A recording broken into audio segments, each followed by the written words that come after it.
Paz do Senhor, irmãos. Vamos nos colocar em pé, vamos orar para começar. Te agradecemos, Senhor, por essa noite. Bendito seja o Senhor e o teu santo nome. Te agradecemos, Senhor, por todas as coisas, porque o Senhor é digno de toda honra, toda glória, todo louvor. Nos ensina sobre os princípios da tua palavra, para que nós possamos praticá-la no temor do teu nome, em nome de Jesus. Amém. Pode sentar, irmãos. Hoje nós vamos, então, ver os valores que nós precisamos cultivar. Por que precisamos cultivar?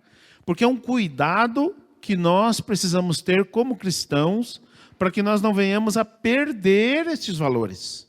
E esses valores são muito preciosos para nós, porque ao longo do tempo, se nós não cultivar, nós vamos perder. E muitos já estão perdendo e muitos já perderam alguns valores cristãos que nós não poderíamos perder, né? Então nós vamos cultivar. Não interessa o que está acontecendo por aí, mas aqui nós vamos cultivar. Mateus capítulo 15, versículo 8, diz assim: Este povo honra-me com os lábios, mas o seu coração está longe de mim. E em vão me adoram, ensinando doutrinas que são preceito de homens. Então, Jesus ele está falando aqui que muitas coisas que vinham sendo praticadas no meio do povo era apenas preceito de homens. E nós falamos um pouquinho, né, que esse neopentecostalismo, ele inseriu muitos malefícios no nosso culto. E nós vamos ver, então, o valor do culto.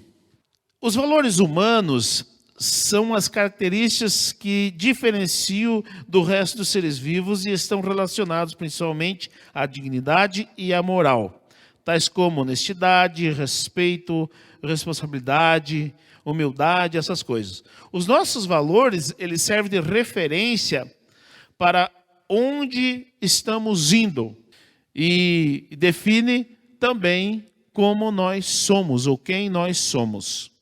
Então, são os nossos valores que dizem a respeito de nós. Não é o que nós dizemos, é o que nós praticamos. Então, nós precisamos tomar cuidado porque os nossos valores eles vão ser evidenciados de uma forma ou de outra e sem palavras. É aquilo que nós praticamos. E o primeiro valor é o valor do culto. Então, nós devemos ter consciência de que o Deus que estamos cultuando é o Deus Todo-Poderoso e que deseja ser adorado. Mas a nossa adoração deve ser da maneira que lhe agrada e não da nossa.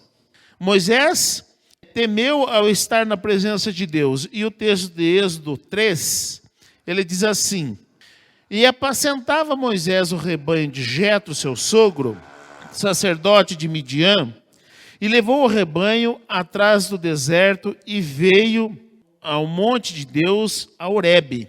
E apareceu-lhe o anjo do Senhor em uma chama de fogo no meio de uma sarça.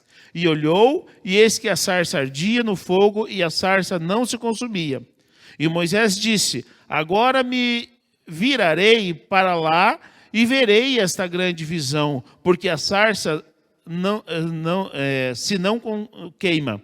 E vendo o Senhor que se virou para lá a ver, bradou Deus a ele do meio da sarça e disse: Moisés, Moisés. E ele disse: Eis-me aqui. E disse: Não te chegues para cá. Tira os teus sapatos de teus pés, porque o lugar em que tu estás é terra santa. Então, gente, o texto diz que Moisés temeu. Culto sem temor vira bagunça, vira balbúrdia, vira baderna. E nós estamos vendo culto sem temor algum. É só uma pulação, só uma bagunça, é trenzinho, como disse o Rafael, é trenzinho para cá. Mas não há um temor a Deus, é só uma bagunça, é só carnalidade. E o Amós, no capítulo 3, verso 8, diz assim: Rugiu o leão, quem não temerá? Falou o Senhor Deus, quem não profetizará? Quer dizer, quando Deus está presente, precisa haver temor. Se não houver temor, a falta do temor é a causa da bagunça que nós estamos vivenciando no culto gospel. O culto gospel está virando bagunça. Mas o texto de Apocalipse, capítulo 15, versículo 4, diz assim: quem te não temerá, ó Senhor, e não magnificará o teu nome? Porque só tu és santo. Por isso, todas as nações virão e se prostrarão diante de ti, porque os teus juízos são manifestos. Quando estamos na presença de Deus, devemos nos portar com temor e tremor, porque Deus é o Deus Todo-Poderoso e é santo. Então nós precisamos entender que Deus que nós estamos cultuando. O nosso culto é para o Deus Todo-Poderoso? Sim, então precisa ter temor. O nosso culto é para o Deus que é santo? Então nós precisamos ter reverência. Não pode ser de qualquer maneira.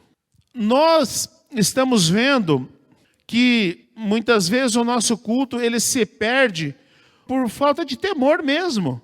Quem está dirigindo o culto não conhece, não tem o temor de Deus, não tem o temor da sua palavra e acaba permitindo coisas que Deus não aceita. Eu não sou o que controlo o culto seu. Eu estou aqui prestando o meu culto a Deus, apesar de ter a responsabilidade de não aceitar determinadas coisas no culto. Mas não sou eu que controlo o culto. O teu culto é você que controla a Deus. O teu culto é você que dá a Deus. Ninguém monitora o culto de ninguém. Então o culto tem que ser com consciência, com racionalidade, porque eu quero, não porque eu estou sendo obrigado. Então vocês estão vendo que tem que haver consciência, tem que haver temor da minha parte. Porque senão eu estou aqui e eu faço porque estão falando que é para fazer, ou eu não faço porque estão falando que não é para fazer. Mas de verdade, eu nem sei por que eu estou fazendo. Então o nosso culto, o texto aos Romanos diz que o nosso culto ele é racional. Quer dizer, eu sei o que eu estou fazendo. Você tem prestado um culto a Deus que é todo-poderoso e que é santo? Você tem prestado o teu culto a Deus à altura? É só uma parte, né? Porque hoje se fala muito, mas eu sou a igreja, né? Que a gente ouve, isso aqui é só um templo, né? Isso aqui é só um barracão, né? Não é só parede, eu sou a igreja. Bem, o Monte Horebe não é habitação de Deus, não é verdade? Deus não mora no Monte Horebe, mas ele se manifestou no Monte Horebe. E quando Moisés chega, ele fala, olha, tira o calçado dos teus pés, porque aqui é lugar santo. Então, quer dizer, onde Deus está, o lugar é santo. Lógico, quando nós não estamos aqui, não há a presença de Deus aqui, isso aqui é só um barracão e parede mesmo. Mas na hora do nosso culto a Deus, aqui é o lugar santo. Então, assim, as pessoas hoje traz muito isso, porque eu sou a igreja, porque não sei o quê. Mas espera aí, o Monte Horebe também não é onde Deus mora. Deus não habita no Monte Horebe. Mas quando ele se manifestou no Monte Horebe, ali se tornou um lugar santo. É essa consciência que tem se perdido nos anos que a gente está vivendo. E diz monte de Deus. Então, aonde Deus se manifesta, é de Deus. Então, nós precisamos tomar esse cuidado para não cair nessa falácia. Mas, nós precisamos prestar o nosso culto com consciência a Deus e racionalidade. Eu quero prestar esse culto. Então, aí nós vamos ter uma postura diferente. Ao prestar o nosso culto, nós vamos ter uma postura diferente quando nós temos a consciência. Agora, se não tem consciência, qualquer coisa serve. Para Deus, não. Pode servir para mim, para você ou para alguém. Para Deus, não. Então, um valor que nós precisamos cultivar em nosso meio é o nosso culto. Nós não podemos prestar um culto de qualquer jeito para Deus. Vamos tocar um louvor para Deus aqui. As pessoas todas desprovidas da maneira correta, de uma veste decente, de uma postura decente, Como vai prestar o culto a Deus? É um louvor para Deus. Como se é para Deus, então tenha consciência que Deus é santo e é todo-poderoso. Tenha consciência disso. Então não se porte de qualquer forma. Se é para Deus, então beleza, então faz bem feito. Todas essas coisas ruins que estão hoje fazendo diferença no culto ou estão inseridas no culto, ela vem tudo do neopentecostalismo. E o neopentecostalismo, as linhas de trabalho deles é expulsar demônio, né? Que tudo é demônio, tudo é essa superstição gospel, né? Vem tudo esse neopentecostalismo que vem lá dos anos 60, 70 para cá, mas estão tudo inserido hoje no nosso culto. Expulsar demônio e prosperidade. Então hoje o crente, ele quer prosperar, ele quer viver uma vida boa aqui, ele quer ter seu carrão, quer ter sua vida confortável aqui na terra. E tudo é demônio. E unge tudo que é coisa. Há pessoas que eu converso que lá na casa tem seu olhinho ungido. Para quê? Se não sabe usar, a Bíblia diz como que é para ser feito. Como que é para ser feito? Chama os presbíteros da igreja, quer dizer, a liderança espiritual. Para quê? Porque a liderança espiritual, primeiro, para ser liderança espiritual, tem que conhecer a palavra. Se não conhecer a palavra, é neófito. E os neófitos não é para ser líder na igreja. Porque os neófitos vão acatar ou vão praticar qualquer coisa que acham que seja bom.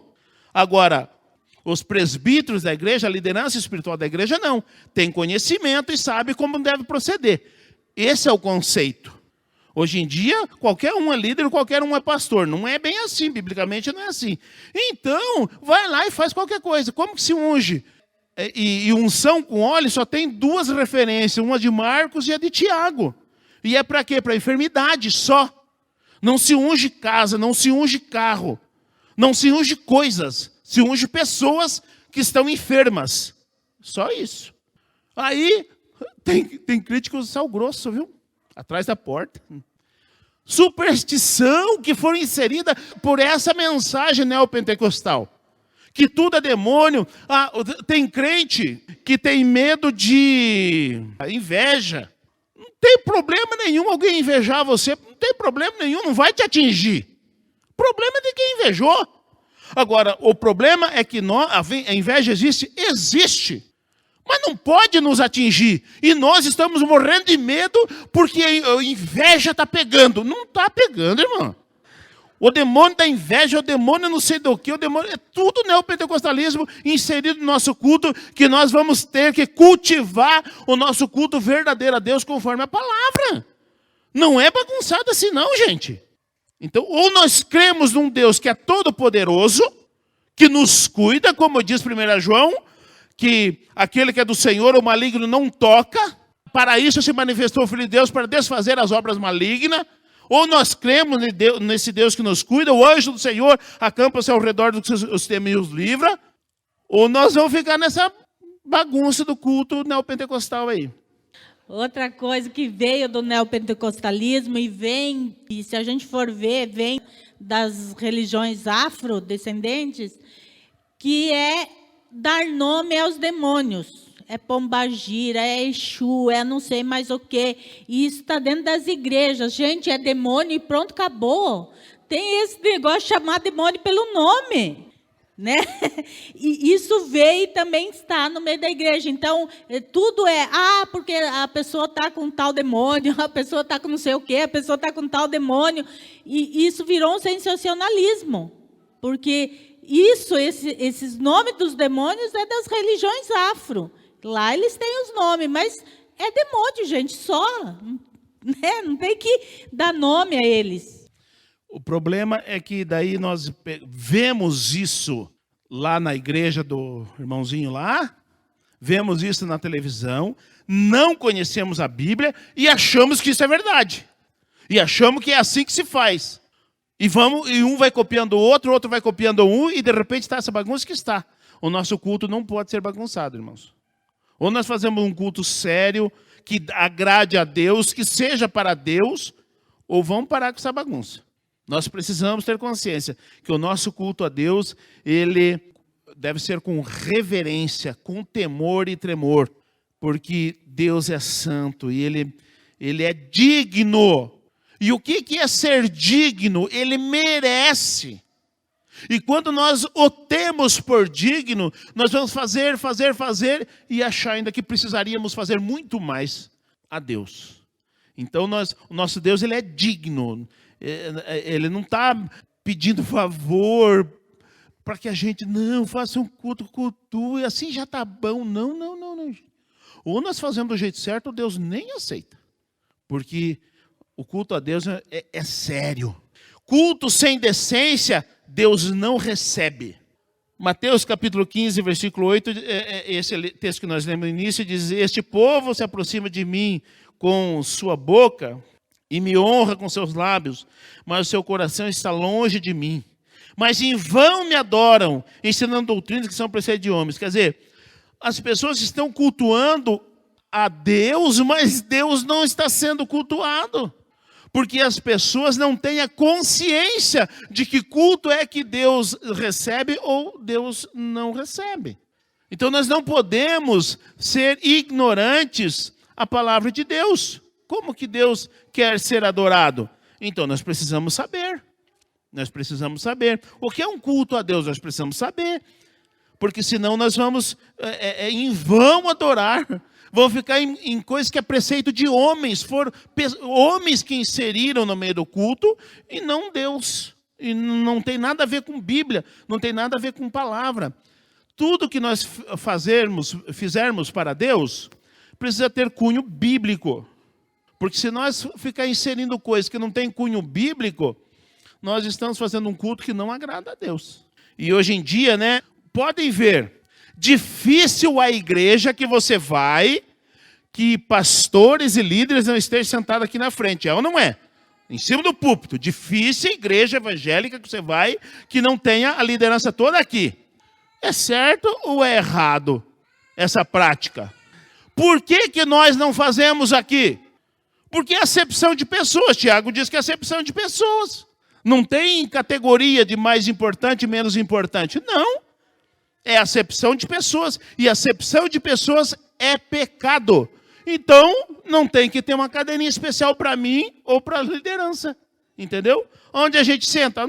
Junto com todo mundo. Nós não podemos ignorar o que está escrito e achar, não, isso é honra. Não é honra. Honra, sabe o que é honra? Honra é quando eu chego aqui e alguém coloca um conezinho ali, ó, para eu estacionar pertinho da porta. Isso é honra. Eu pedi alguma vez para alguém fazer isso? Nunca. Porque honra não é impositiva. Mas, seguido chegou o irmão Rivaldo, está com o conezinho ali, né? Coloca o cone para eu chegar. Eu chego, ele já puxa o conezinho ali. Isso é honra. Isso é honra. Agora, aqui na frente é acepção de pessoas. Então, havendo alguma confusão na cabeça das pessoas. Porque, é claro, a Bíblia diz que a acepção de pessoa é pecado. Todo mundo, então, pode sentar ali na frente. Ah, não, é só os líderes. É acepção de pessoa, então. Se não é para todo mundo, então é acepção de pessoa. Mas está inserido no nosso culto. Então, nós aqui não fazemos isso e nem iremos fazer. Mas está inserido, é o culto gospel. De onde vem isso? Neopentecostalismo. Inseriu um monte de baboseira. Nós cremos nos dons do Espírito Santo, no batismo com o Espírito Santo. Cremos. Inclusive, graças a Deus, tem um monte de gente aqui batizada no Espírito Santo que fala em línguas, tem dons. Nós cremos em tudo isso. Glórias a Deus. Tem gente que tem visão, tem gente que tem revelação. Tudo isso no nosso meio. Amém. Glórias a Deus. Cremos em tudo isso. E buscamos isso. E incentivamos que busquem. Mas ninguém aqui, quando vocês viram aqui alguém cheio do Espírito Santo, assim, marchando para a igreja, ou rodopiando, né? Percebam que a prática dos que, né, da igreja, é sair meio rodando. Onde que a gente vê esse negócio meio rodando aí? Não é na igreja, não é da igreja que vem isso, não é da igreja primitiva que vem isso aí, não. Mas a turma confunde o culto. Gente, o culto para Deus não é criancice. Isso é criancice. Entendeu? E aí, Deus se agrada com isso? Não, gente, não se agrada com isso. Porque não é assim o culto. Quer dizer, começa, está cheio do Espírito Santo, glórias a Deus. mas o Espírito Santo ele não toma a tua mente, o teu entendimento. Você só faz se você quer. Quando eu vi, eu virei os bancos. Não, coisei as cadeiras. Não, alguma coisa está errada. Não é assim não. Eu saí marchando para a igreja. Não, peraí, alguma coisa está errada. Você saiu porque você quis. Então nós precisamos ter domínio próprio. É fruto do Espírito. O Espírito não se contradiz. Ou nós estamos cheios do Espírito Santo, mas nós temos domínio próprio. Porque senão não é Espírito. Então nós temos que tomar cuidado. Mas nós cremos sim no batismo com o Espírito Santo. Nós cremos nos dons, nós cremos em cura. Tivemos aqui no nosso meio muitas curas, muitas manifestações, mas nenhuma de sair rodopiando, sapateando e fazendo coisas insanas. Porque senão é só coisa de homens. Não é de Deus, não. O nosso culto deve ser de corpo e alma. Não deve ter nenhum atrativo que nos tire o foco do culto a Deus. Não devemos nos distrair com nada no momento do culto. Então essas coisas distraem. Começa uma bagunça aqui, a turma em vez de prestar atenção. Tá. Agora outra coisa, os pastores, eu creio nos dons sim, mas tem pastores que começam a exibir. Eu vou falar, Jesus, eu vou falar, calma aí. Não está vendo que eu estou ocupado? Que negócio é esse? Que negócio é esse? Se Deus ordenou bramiu o leão, quem não temerá? Não, agora sou eu. Calma aí, Jesus, calma aí. É Jesus que tem que esperar. Que negócio é esse? Alguma coisa está errada na forma de fazer. Se Deus ordenou, você faz, pronto, acabou. Não tem que ficar, eu vou falar, Jesus, eu vou falar, calma aí, eu vou falar. Que negócio é esse? Isso é bagunça no meio do culto. Isso é falta de temor no meio do culto. Deus nem recebe um negócio desse, porque virou bagunça. Então, cultivar o nosso culto, nós precisamos fazer de todo o nosso coração, nos apresentar a Deus, mas tem que ser do jeito certo, gente. Não podemos ficar inventando coisa no nosso culto, não. Senão Deus não recebe. Por que eu vou chegar aqui e dizer, calma, eu vou falar, Jesus, eu vou falar. Quer dizer, eu estou querendo mostrar para vocês que Deus está, né? Estou assim com ele, vocês coitado, vocês. Não, gente, não tem que mostrar nada para ninguém. Ou Deus usa, ou Deus não usa. Ou Deus recebe, ou Deus não recebe. Não tem que ficar inventando coisa para mostrar que Deus está... Não, gente. Outra, a honra e a glória não é minha. A honra e a glória é só dele. Se eu estou tentando tirar uma casquinha da glória que somente dele, eu estou errado. E aí Deus não recebe o meu culto. E bagunça o culto de todo mundo aqui. Porque Deus, vocês vão estar vendo coisas que não se deve ter num culto. E quando alguém for ocupar esse lugar aqui, vai fazer também as coisas que viu eu fazer aqui errada. Então não pode, gente. A gente tem que tomar cuidado com isso, senão vira bagunça a coisa. Culto sem reverência não é culto. Reverência. Sabe na onde a gente começa a ensinar reverência? Aqui, ó, para essas crianças aqui, ó. Eu acho que as crianças aqui, nós damos liberdade para as crianças aqui, elas correm, bagunçam, mas não na hora do culto. Hora do culto é culto. Não é hora de bagunça, não. Não é hora de trazer brinquedo lá de trás e ficar empurrando carrinho para cá e boneca para lá. Não é hora disso. Culto é culto, mas se ensina aqui, ó, criança. Porque se nós não ensinar as crianças vão bagunçar o culto. E aí nós estragamos o culto que é para Deus. Porque a criancinha, tadinha, não sabe nada, mas está estragando o culto. Se eu não ensinar, ela não vai aprender. Então é nós que temos que ensinar as crianças que na hora do culto, chorou, leva lá atrás, dá uns consolinhos, né? E traz de volta. Porque muitas vezes somos nós que bagunçamos o culto porque não cuidamos, não ensinamos para as nossas crianças. E as nossas crianças têm que ser ensinadas. Que culto é culto. É hora, é culto. Uma coisa que os pais, nós precisamos ter consciência com os nossos filhos, é que, às vezes, é tão bonitinho, deixa ele fazer bagunça, e eu não estou amando o meu irmão do lado, porque o meu filho está atrapalhando o culto dele. Então, eu não estou amando o meu irmão que está, às vezes, querendo prestar o culto dele a Deus, mas o meu filho está perturbando. Então, às vezes, falta essa consciência, gente. Porque a gente, com nossos filhos, se distrai, é natural, lógico. Nossos filhos, a gente vai estar olhando para eles e automaticamente vai se distrair. Mas o irmão do lado, ele não pode ser distraído pelos nossos filhos. Ele precisa dar o culto dele a Deus sem interferência. E às vezes são os nossos filhos que estão causando interferência no culto do nosso irmão. E ensinar os filhos a ter reverência, a não atrapalhar na hora do culto, é ensinar ele a amar o irmão. Nós temos que ter respeito e amor pelo irmão que está ali querendo dar o seu culto a Deus. Então, nós precisamos ter essa consciência. As crianças, elas precisam entender desde pequeno por que essa geração de agora é uma geração fraca emocionalmente. Não sou eu que digo. É os psicólogos, os entendidos no assunto, que é uma geração fraca. Por quê? Porque se saiu de um rigor extremo para uma liberdade extrema. Não houve um meio termo. E é isso, e é por isso que está essa geração. E se continuar assim, imagino que vai ser da próxima geração, então. Né? Então, nós precisamos sempre ter essa consciência. Eu amo meu irmão, ele veio aqui prestar um culto a Deus. Então, no que depender de mim, eu não posso atrapalhar o culto do meu irmão. Isso vale para os jovens, para os adultos, porque tem jovem também que é o culto inteiro indo tomar água, para dentro, para fora, ir no banheiro, e não sei no quê.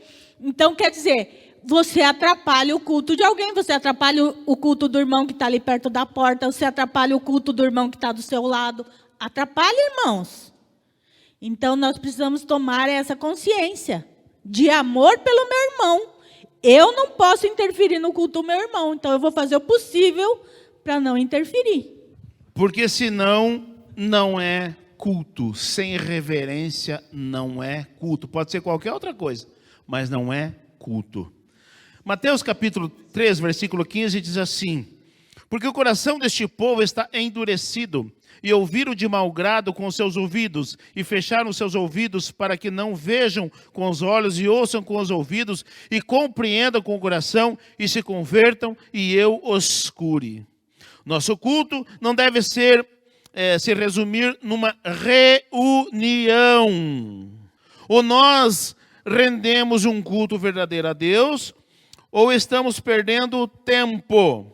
Há uma ideia introduzida pelo neopentecostalismo de reduzir o nosso culto a uma mera reunião e as nossas igrejas a mera paredes. Gente, isso é muito sério. Quando nós reduzimos o nosso culto a uma mera reunião. O que nós fazemos aqui não é reunião, é culto. Culto, sim, é uma reunião dos crentes, dos salvos, mas nós nos reunimos para cultuar a Deus. Eclesia é reunião, mas aqui é culto. Nós nos reunimos para prestar o nosso culto a Deus. Pronto, acabou. Você vai na reunião? Não vou na reunião, eu vou no culto mesmo. Você vai na igreja? Vou na igreja, eu não vou na parede. Mas é uma ideia que está sendo disseminada há muito tempo e está matando, primeiro, a reverência de estar aqui neste lugar. O temor a Deus do culto, porque é uma reunião. E nós não podemos entrar nessa. A coisa está degringolada faz tempo. E aí nós vamos entrar nessa? Não, eu não entro em canoa furada, não. Nós não vamos entrar nessa, não. O que nós vamos fazer aqui? Um culto a Deus. Aonde? Na igreja. Não tenho problema nenhum de dizer, que igreja você vai? Eu vou na Igreja Batista Independente de Santo Antônio de Posse. Amém, glórias a Deus, aleluia. Nós não temos que ter medo de dizer que aqui é uma igreja, sim, gente. Mas há uma ideia que está acabando com o temor, com a reverência, que aqui é só parede e que não é um culto, é uma reunião. Realmente, o que essas pessoas estão fazendo é só uma reunião. Porque Deus não aceita o culto deles. Do jeito que eles fazem, não. E eu posso falar isso com firmeza do que eu estou falando. Porque é a Bíblia que nos ensina. Então nós precisamos primeiro combater essa heresia que está sendo disseminada no meio da igreja. E se você bobear, de repente, você vai ver, você foi na reunião hoje? Eu falei, não fui não, fui no culto. Que reunião o quê, rapaz? O que eu venho aqui é prestar o meu culto a Deus. O que nós vamos fazer aqui é um culto a Deus. Nós nos reunimos para cultuar a Deus. As pessoas querem ser tão politicamente corretas que viraram tonto fazendo esse tipo de coisa. Então nós não podemos cair nessa não, porque isso é canoa furada. Se nós não fizer do jeito certo, com reverência, Deus não aceita o culto. Não é culto a Deus. Culto a Deus é com temor, com reverência, com tremor, bramindo o leão, quem não temerá? Falando o Senhor, quem não profetizará? Então nós precisamos seguir o que está no texto de Amós aqui. Segundo valor que eu quero tratar aqui com vocês. Segundo valor é o valor da oferta. E nós muitas vezes não valorizamos a oferta. E eu vou estar falando aqui algumas coisas que vocês abram bem os ouvidos para vocês entenderem. Porque o que eu vou falar aqui é bíblico, não é eu que estou inventando isso aí, não. É princípios bíblicos, é valor bíblico. Quando Davi, ele pecou, né, veio a soberba no seu coração, ele foi contar quantos soldados ele tinha, Deus veio com uma praga. E disseminou lá 70 mil homens. E eu vou ler o texto aqui, para sacrificar a Deus, para que aquela praga acabasse. E nesse inteirinho, nesse contexto, Davi entendeu que para Deus não devemos oferecer o que não é significativo para nós, mas devemos oferecer o que nos faria falta, ou seja, tiramos de nós para oferecer a Deus. A oferta, gente, não deixa ninguém com menos. A oferta nos deixa maior. E o texto de 2 Samuel, capítulo 24, 21, diz o seguinte: E disse a Araúna, porque vem o rei, meu senhor, ao seu servo? E disse Davi, para comprar de ti esta eira, a fim de edificar nela um altar ao Senhor, para que este castigo cesse de sobre o povo. Então disse Araúna a Davi, tome e ofereça o rei, meu senhor, o que bem parecer aos seus olhos. Eis aí bois para holocaustos, e as trilhas e os aparelhos dos bois para a lenha. Tudo isso deu Araúna ao rei. Disse mais Araúna ao rei, o Senhor teu Deus tome prazer em ti. Porém, o rei disse a Araúna, não, porém, por certo preço te comprarei. Porque não oferecerei ao Senhor, meu Deus, holocausto que não me custe nada. Assim Davi comprou a eira e os bois por 50 siclos de prata. E edificou ali Davi ao Senhor um altar e ofereceu holocaustos e ofertas pacíficas. Assim o Senhor se aplacou para com a terra e cessou aquele castigo de sobre Israel. Nós não podemos achar que quando nós estamos ensinando as crianças a vir trazer oferta aqui no Gás Filácio, criança não sabe o valor do dinheiro, mas você sabe. Você pega, se você tem, vou mensurar aqui, uma nota de 100, uma de 50, uma de 20, uma de 10, uma de 5, uma de 2. Qual que você dá para o seu filho vir trazer aqui na frente? Já parou para pensar? Normalmente é de 2. Você está, beleza, você está ensinando seu filho a ofertar ao Senhor, beleza. Mas é o melhor? Vou contar uma experiência que eu tive com o Fernando. O Fernando, quando ele era pequeno, né, eu sempre ensinei ele que para Deus é sempre o melhor. Então ele pegava minha carteira e ele sempre escolhia a maior nota e ia dar de oferta. Aí, nas vacas gordas, né? Nas vacas magras, nós passando no fundo da agulha, aí eu só tinha R$70 para fazer a compra do final de semana para nós comer. A coisa estava feia. Aí o Fernando chegou na minha carteira, pegou minha carteira, eu nem me liguei, né? Ele pegou minha carteira, e foi lá fazer a oferta dele. Beleza, saímos do culto. Foi no mercado, comprar, chegamos lá e fazendo compra, né? Aí chegamos lá no caixa para pagar. Eu falei, não, tá aqui, velho, tá aqui, tem dinheiro. Aí eu falei, bem, só tem 20. Eu falei, só 20? Não, alguma coisa está errada. Eu tinha 70. Não, só tem 20, não vai dar com o carrinho, não sei o que, desesperou. E aí que eu comecei, mas caramba, eu tinha 70. Lembrei.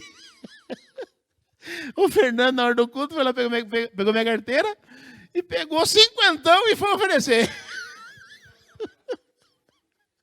Lá ficou nós comendo miojo no final de semana.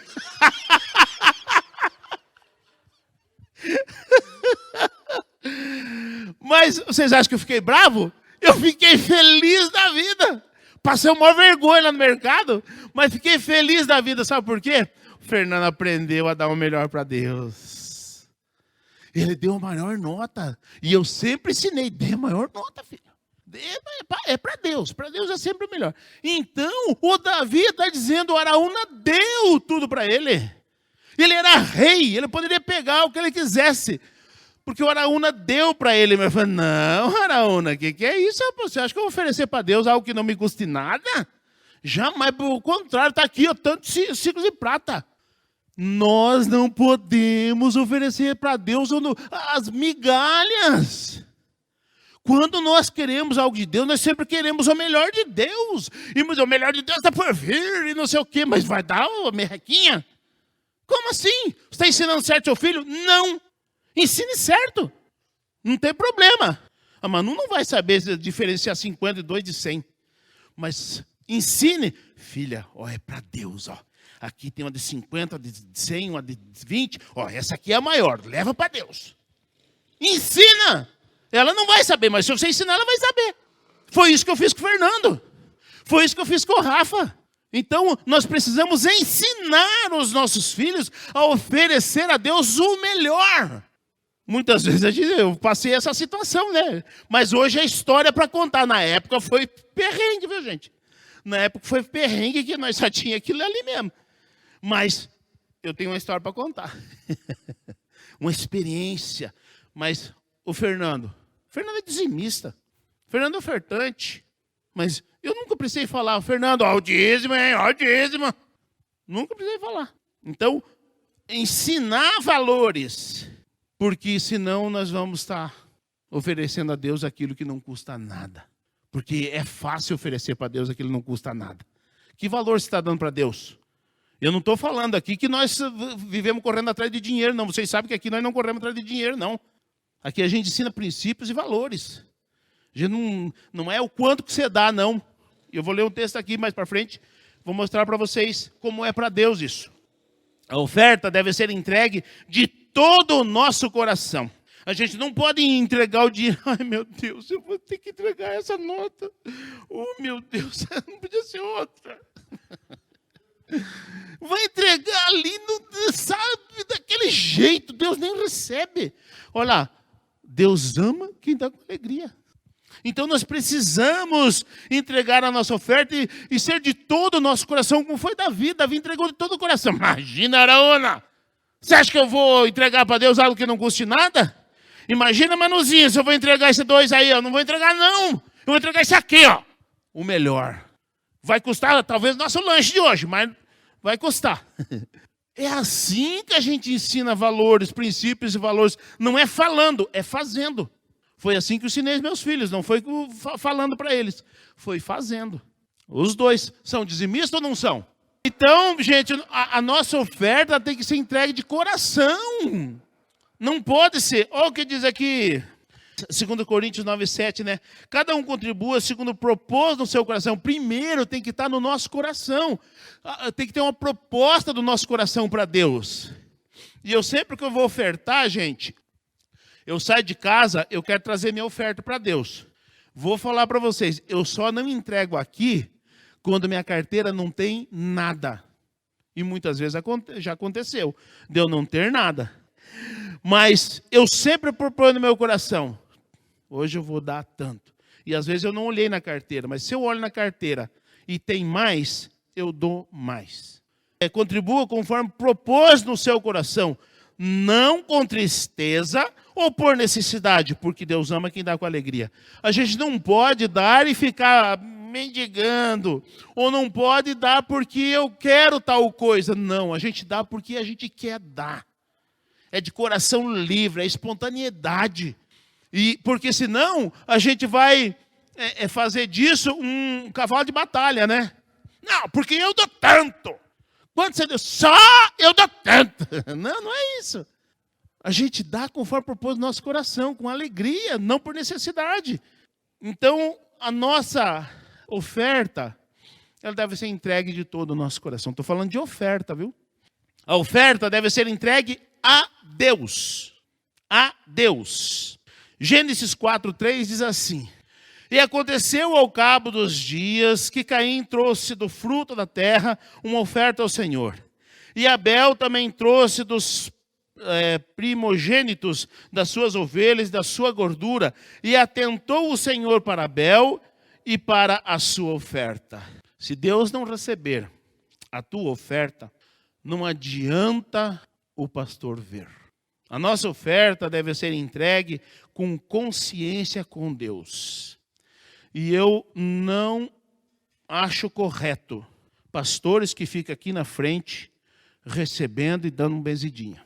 É quase isso. Não é assim. Cada um entrega no gasofilácio. Está aqui, ó. Esse aqui é o nosso gasofilácio. Cada um sai de lá e vem entregue aqui, ó. Essa é a maneira correta, bíblica. Jesus estava no templo. E ele não ficou recebendo o dízimo e oferta de ninguém. Ele estava no templo. E aí, diz o texto de Lucas 21:4, porque todos aqueles deitaram para as ofertas de Deus o que lhe sobejava, mas esta, da sua pobreza, deitou todo o sustento que tinha. Jesus estava onde? Ali, olhando. Mas ele não ficou recebendo em mãos. E quando a Bíblia diz que é para entregar os dízimos, a igreja entregava aos pés dos apóstolos. Isso é significativo. Mas nós não podemos parar de compreender de que as nossas ofertas se entregam a Deus. Mas eu posso dar uma oferta para o irmão? Pode. Não tem problema nenhum você dar uma oferta para o irmão. Desde que o seu coração primeiro entregue a Deus. Porque se você não entregar a sua oferta a Deus e você deu para o teu irmão, se você vê o teu irmão fazendo alguma coisa, lá, deu oferta para ele, olha lá, fica resmungando. Não se alegra porque o irmão, lá deu oferta, agora está lá comendo um lanche. Glórias a Deus, a minha oferta então foi boa. Porque ele não tinha nada e agora está lá comendo um lanche. Glórias a Deus. Não, tem gente que não se alegra do irmão que ganhou oferta e lá comeu um lanche ou comprar uma picanha. Não, ele fica triste e também não dá mais. Onde está com a cabeça, gente? Dê a Deus. E o irmão faz o que ele quiser com o dinheiro. Nós precisamos entregar a Deus a nossa oferta, ainda que seja para o nosso irmão. Dê a Deus. E o que ele fizer, glórias a Deus. Não te interessa mais. Você deu para Deus. Então nós não podemos ficar ali dando, mas querendo que o irmão fique ali mendigando para nós. Não, gente. Dê sua oferta a Deus como Abel. E Deus recebeu. Como essa viúva. Jesus estava ali e recebeu a oferta que ela entregou no gasofilácio. Não na mão, como muitos pastores ficam aqui recebendo. Não é assim. Ungindo é mão, é misericórdia. Gente, ó, o gasofilácio fica aqui, ó. Cada um sai do seu lugar e vem ofertar a Deus. Porque até diz assim, e se você indo ofertar, lembrar que o teu irmão tem algo contra ti, deixa e se constitua primeiro. Agora, se chegar e cutucar, você vai dar. E às vezes não teve o tempo. O que é isso? É o tempo de você pensar. Até você chegar lá, é o tempo de você pensar. Então, saia do seu lugar e venha aqui ofertar. A gente não pode constranger as pessoas a darem. As pessoas têm que dar por liberalidade. Porque quer dar. Porque quer ofertar a Deus. Então, a oferta a gente entrega a Deus. Pode entregar para o irmão? Pode. Desde que primeiro você entregou a Deus. Para você não ficar querendo que o irmão fique ali mendigando aquilo que você deu para ele. Ou ficar eternamente grato porque você deu uma oferta para ele. Não, gente. Eu acho que se você receber uma oferta do irmão, fique eternamente grato. Mas o irmão que deu, o eu que dei, não devo querer isso. É diferente o irmão ficar grato, porque eu acho que isso é o dever de nós. Eu sou assim, irmãos. Se você me der uma oferta, seja 10, seja 1 milhão, seja 10 reais, seja 1 milhão, no meu coração sempre vai ter uma gratidão pela oferta que você me deu. Eu sempre falo isso. Se você me fizer uma coisa de boa, você pode fazer 1000 de ruim, que a coisa boa não vai apagar. Não tem problema. Você fez uma coisa de boa, pode fazer 1000 de ruim que não vai apagar. Isso chama-se gratidão. Pastor, eu sempre fui encanada com o negócio do Pix, né? E aí uma vez eu falei para o Abílio que era para ele fazer o Pix na hora que estivesse dando o dízimo aqui. Porque, não sei, eu fiquei encanada no sentido assim, que na hora que a gente vai dar o dízimo aqui na igreja, aí tem uma oração e tudo mais. E aí, ele fazia o Pix lá de casa, assim, receber, deixa eu fazer o Pix do dízimo. Não sei, e aí eu falei para ele, faz o Pix quando estiver lá na igreja, na hora de dar o dízimo, porque daí tem uma oração. Eu fiquei encanada com isso, é verdade, aí o Abílio faz o Pix aqui. Não, aqui não... Mas eu fiquei encanada, porque tipo, caiu o salário na conta. Aí eu falei assim, vou fazer o Pix do dízimo. Aí, sei lá, eu falei assim, mas faz o Pix, mas faz uma oração, né? Não sei. Senão fica um negócio frio aí, só dízimo. Mas você está certa. Né? Então, essa é a minha pergunta. Não, né? você está certa. Assim, lógico que hoje, né, na época de Jesus não tinha Pix, não. Mas hoje tem. E nós precisamos saber usar a tecnologia. Nós não podemos ficar presos a ela, mas nós precisamos usar a tecnologia. Até que não ultrapasse os limites bíblicos, nós podemos usar. O caso hoje, Pix. Pode entregar seu dízimo por Pix? Pode. Na hora que você recebe, é primícia. Primeiro você está entregando o dízimo, está certo, Abílio. E depois você faz outras coisas. Então, faz o dízimo, faz uma oração, entrega a Deus, porque muitas vezes nas madrugadas eu estou orando por cada dizimista aqui. Eu não sei quem é dizimista, porque eu não vou lá no Douglas saber quem está dando e quem não está dando. Mas eu abençoo todo mundo. Se você não está dando dízimo, está abençoado também, viu? Mas está certo. Tem que ter temor. Por quê? Porque é para Deus. Então, beleza, não tem problema, pode entregar por Pix, pode, a hora que recebe, a hora que recebe. Mas faça uma oração a Deus. Agradeça pelo salário que você recebeu, entendeu? Agradeça por poder estar entregando aquele valor de dízimo, né? Agradeça a Deus, graças a Deus, esse mês foi mais dízimo. Por quê? Porque você ganhou mais. Glórias a Deus. Então, agradeça a Deus pelo teu trabalho, pelo teu salário. Agradeça a Deus por poder contribuir com a obra de Deus aqui na terra. Então, agradeça a Deus. Importante isso, sim, ainda que seja por Pix. E aqui na igreja a gente ora por aqueles que entregaram, mas aqueles que já entregaram pelo Pix também. Mas eu oro lá na minha casa. Eu abençoo aqueles que trabalham, aqueles que ofertam e ajudam na manutenção da obra do Senhor. Então, a nossa oferta deve ser entregue a Deus. Só para terminar aqui. A nossa oferta a Deus deve ser o nosso melhor. Então, a oferta a Deus é o nosso melhor. E o exemplo da viúva aqui mostra isso, né? Ela entregou tudo o que tinha. Mas era todo o seu sustento. Então, às vezes a gente quer entregar a Deus aquilo que não nos faça falta. E não é assim que se oferta a Deus. A gente sempre entrega para Deus o nosso melhor. Se o nosso melhor for R$2, glórias a Deus. Não tem problema. É o nosso melhor, é o nosso melhor. É o que você tem, é o que você tem. Não tem problema. Desde que não seja o nosso pior. Porque o exemplo aqui da viúva, ela entregou tudo que tinha. Era todo o seu sustento. Não podemos confundir a Deus oferta com esmola. Nós não damos esmola para Deus. Só que tem muita gente que faz como se fosse uma esmola. Deus não precisa da tua esmola não, viu? A tua oferta Ele quer, mas Ele não precisa da tua esmola. E nós precisamos saber que essas coisas, muitas vezes, é difícil para mim falar isso, mas eu tenho que falar. Porque tem muita gente que não tem noção e acha que está dando uma esmolinha para Deus. Deus não precisa da tua esmola. Deus quer sim a tua oferta, mas Ele não precisa da tua esmola. Esmola, se quer dar, você dá no semáforo, dá na rua. Mas Deus não precisa dela.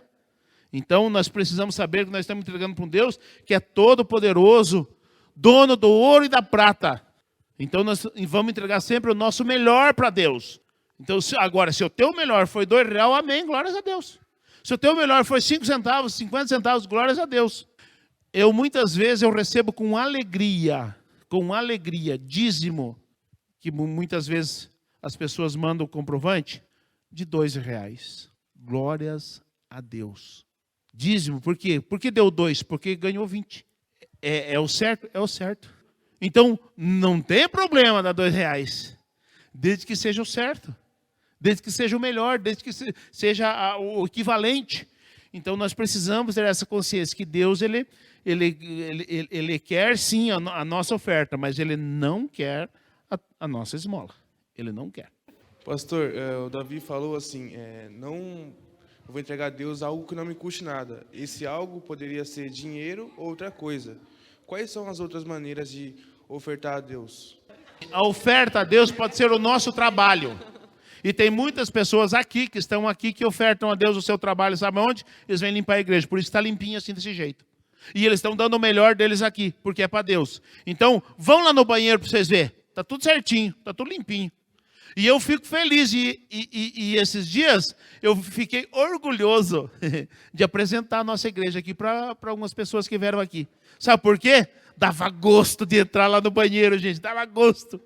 Gente, é uma maneira de oferta, essa é uma oferta a Deus. É o trabalho, é o serviço.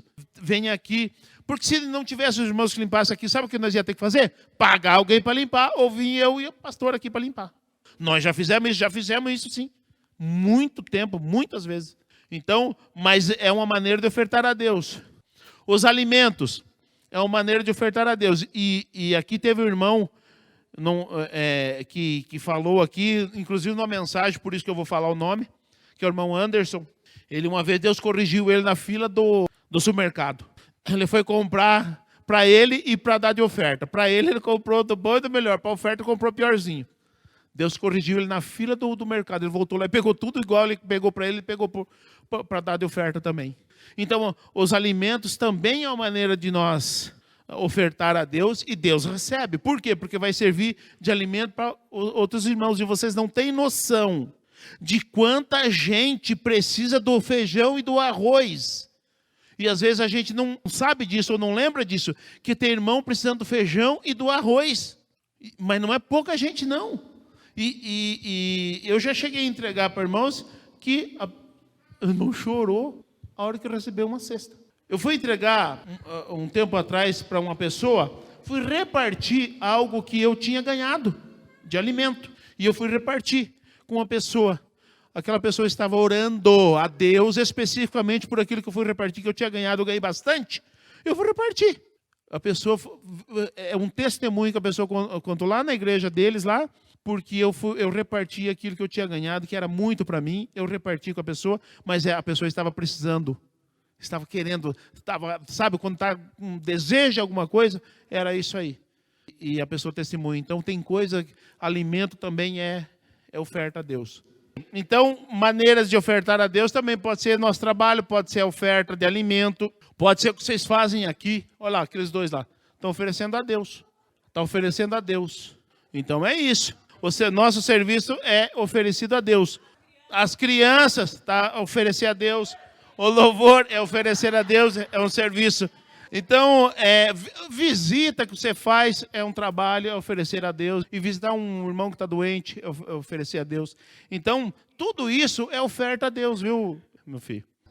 Nós temos que oferecer a Deus aquilo que é do nosso coração. Primeiro, nosso coração. E aí a gente oferta, seja para Deus, seja para o nosso irmão, mas primeiro sempre a Deus. Vou ser bem rapidinha. Ontem eu estava conversando com o Rogério e eu me cobrei de uma coisa assim, que, na verdade, eu me cobrei e me julguei como errada e uma pessoa bem ruim. Numa situação que aconteceu e eu, muitas vezes, que nem o pastor falou, a gente tem que ajudar, né, o próximo e ver que ele está comendo um lanche, glórias a Deus. Eu acho que, tipo assim, eu vou ajudar, eu ver o Senhor prosperando, glórias a Deus, mas eu me sinto incomodada quando eu ajudo uma pessoa, assim, uma pessoa ou me pede ajuda, ou eu sou obrigada a ajudar por algum motivo. E eu sei que assim, ó, aquela pessoa até todo o dinheiro que ela ganhou, ela não usou para um bem-estar da família, ela usou para usar droga, para comprar cigarro ou para beber, e agora está numa situação difícil devido a todos esses erros. E aí eu que trabalho, passo o dia inteiro em pé, chego tarde na minha casa, deixo de ficar com a minha família, me vejo obrigada a ajudar. Aí eu estou errada, com o meu coração está ruim, porque eu ajudo de mau grado, não querendo ajudar. Mas ajudo, porque tem que ajudar, né? E às vezes falo assim pro Rogério, Rogério, você quer ajudar, você ajuda, não me põe nessa, sabe? Porque eu sei que eu vou ajudar contra a minha vontade. Aí eu falo para ele, faz o que você quiser, você quer ajudar, você ajuda. E eu sei assim, que eu estou errada em ajudar, não querendo ajudar, e ajudar julgando que aquela pessoa está naquela situação por culpa dela, que ela errou. Eu estou tão errada assim de ajudar, não querendo ajudar. Porque se eu ajudar o pastor, tipo assim, eu ajudo o pastor, aí eu vejo daqui 2 meses o pastor trocou de carro, o pastor foi fazer uma viagem. Nossa, graças a Deus, glória a Deus que eu ajudei, ele conseguiu se reerguer e está passando um momento com a família. Agora eu ajudo, dali uma semana eu vejo a pessoa bebendo, fumando, usando droga, eu vejo a pessoa na porta da biqueira, e aí isso me dá sabe, porque tipo, eu ganhei o dinheiro suado, trabalhando honestamente, e estou ajudando uma pessoa que não está dando valor naquilo que eu estou ajudando. E aí, mesmo assim, ajudei, mas, né, com o coração, e me cobro porque eu estou me ajudando dessa forma. Vou ler um texto. Olha o que diz o texto aqui. Mateus capítulo 5, versículo 42. Dá a quem te pede, e não volte as costas o que deseja que lhe emprestes. Aqui não tem nenhuma outra pré-requisito para a gente dar a quem te pede. Então, se ele está te pedindo, dê. Dê de bom coração.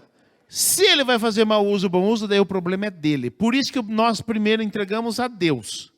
Aquilo, Senhor, eu vou dar, mas o Senhor sabe que eu estou dando para o Senhor. Agora, se ele chega assim, ó, me dá que eu vou lá na biqueira, aí você não vai dar, porque você está sendo cúmplice do erro dele. Aí já é sabedoria. Mas por isso que o texto diz, dá a quem te pede. E não volte as costas ao que te pede emprestado. Então, ele está te pedindo, se você tiver, você dê. Se você não tiver, fala, olha, eu não tenho, eu não posso te dar, mas eu posso orar por você. Então tá vendo? Não tem nada que justifique a nossa dureza de coração. Na verdade, isso é dureza de coração. Então, oferta a gente entrega a Deus, sempre a Deus. Deus, te agradecemos por essa noite. E que a tua palavra fique viva e eficaz em nossos corações, no nome de Jesus Cristo. Amém.